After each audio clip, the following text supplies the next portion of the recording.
LYI!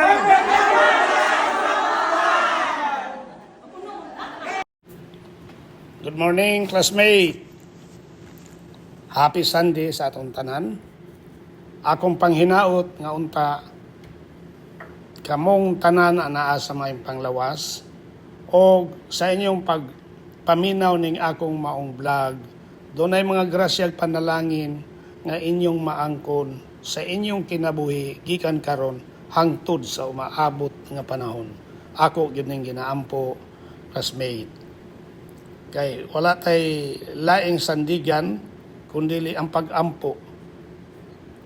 Ang Ginoo dapat kanunay naa sa atong kaugalingon. Ang footage nga inyo makita karon dito sa may Butuan City kay karong November 5 sunod semana adlaw nga Miyerkules, formal nga among ablihan ang among ika-50 ka France nga nagbaligya og motorcycle, furniture, appliance ug mga IT products. Sa tanang mga taga-Butuan, kita-kita ta ninyo diha, classmate.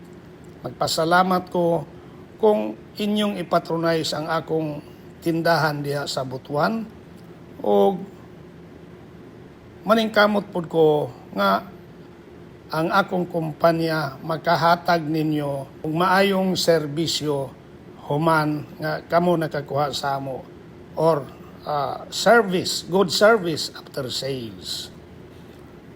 Classmate, dunay mga pangutana kung asa ko nagsugod, unsaon pagsugod, giunsa na ko pagsugod sa akong mga negosyo. Gani sa akong giblog the other day, na nag-ingon, nag-comment, may mga classmate kay dato kang daan. Ako mong awhagon para matungkad ninyo kung asa ko nagsukad. Balikira ko ninyo ang akong mga giblog. Ni atong Marso pa man ko nag-vlog last year. So, kapin pa kog tuig nga nag-vlog. Nganong nag-vlog man ko, dili para sa akong kaugalingon, kundi para nato. Nganong ang sangod nako sa inyo, classmate, tungod kay ihimo mo na kong classmate sa social media, atong tan-awon kung unsa ang pagpalambo sa atong kinabuhi. Karon sa akong gisugdan nga 9,000 kaniadto way back 1983, mao ni na karon ang akong naabot, classmate. We have employed more than 3,000 regular employees scattered throughout Mindanao. O we keep on expanding tungod kay ang akong negosyo dili naman ang negosyo nako kundi nahimong negosyo sa akong sa pamilya. Nagtinabangay mi sa upat nako ka anak, matag usa dunay responsibilidad, so mahimo yun ni namo. Mao na kagkatunang utana unsaon pagsugod sa negosyo. Simple raman, classmate. Ang pagsugod sa negosyo, sayon ra nga lisod.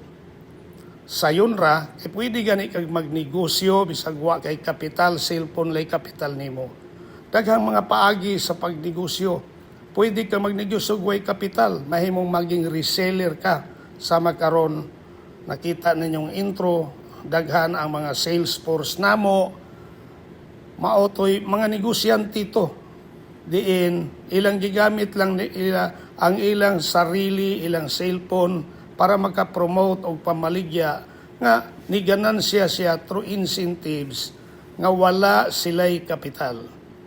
Daghan paagi. Ang importante lang yun, classmate, nga makasugod ka. Pag nakasugod ka na, ayaw na yun og undang. Ang problema manggod, nga nung dili mo lambo ang negosyo, tungod kay hadlok kang musugod.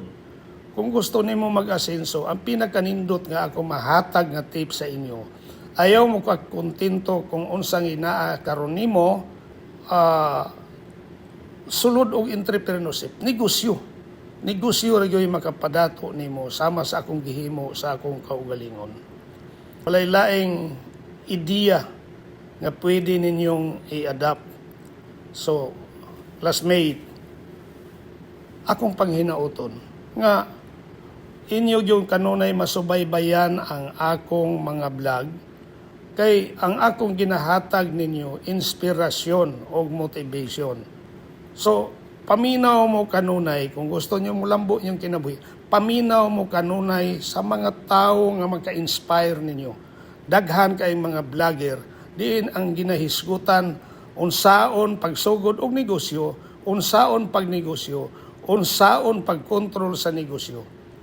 In summary, classmate, ang pinakasikreto kung gusto natong muasinso, gusto nato nga sa kanunay atong ma-feel ang word happiness, kalipay, tulo lang yun kapulong. Una, disiplina. Ang disiplina maoy magtudlo, maoy imong ang-angan paingon sa imong kalampusan. Ang disiplina dili nagpasabot nga naka-confine lang sa imong kaugalingon. Kung ikaw usa ka negosyante, daghan kag butang nga dapat imong madisiplina. Madisiplina nimo imong mga empleyado. Madisiplina nimo imong kaugalingon. Tungod kay daghan ang napurdoy. Tungod kay walay disiplina pag-abot sa financial aspect. Kinahanglan disiplinado mo dili tungod kay nakanay negosyo, buraskal ka, mo gastos sa kwarta, diin ang imong gigastos, dili lang di ay to income nimo, kundi hantod ang imong kapital gikaon na nimo. Mahimong doon na kanay mga bisyo. Sa negosyo dapat nakatuto ka, wala kay laing extra activities nga pwede maapektahan ang imong negosyo. Ikaduha, ang pulong sakripisyo. Tanawan ninyo inyong kaugalingon. Kung doon ay mga butang nga gusto nimong abuton, maabot yun na nimo. Sakripisyuhan ka na nimo. Magsakripisyo ka gamit ang imong panahon o gamit ang salapi, ang kwarta. Mga strategy na dapat himuon nimo diin nagsakripisyo ka nga walay tulog pag huna-huna, unsay dapat himuon para mulambo ay mong negosyo. O ikatulong nga bahin mo ang pulong malasakit.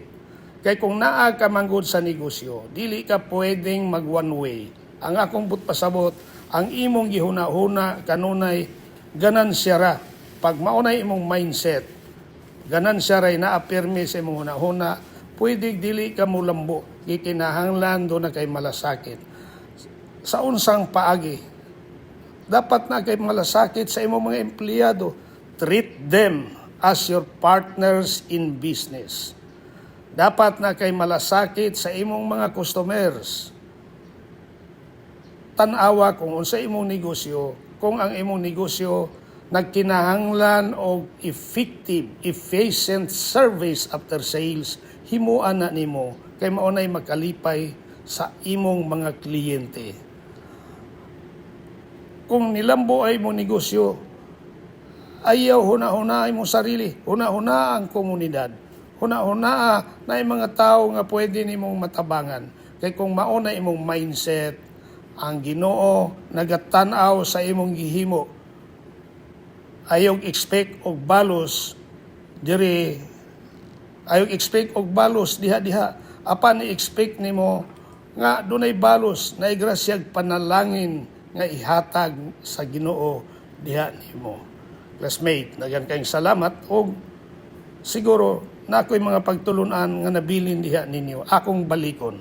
Sa dili suhito sa akong kaagi, baliki ang tanan na kong giblag, sugod sa sinugdanan para mailhan ko ninyo, para makasabot mo nganong I enter into the world of vlogging.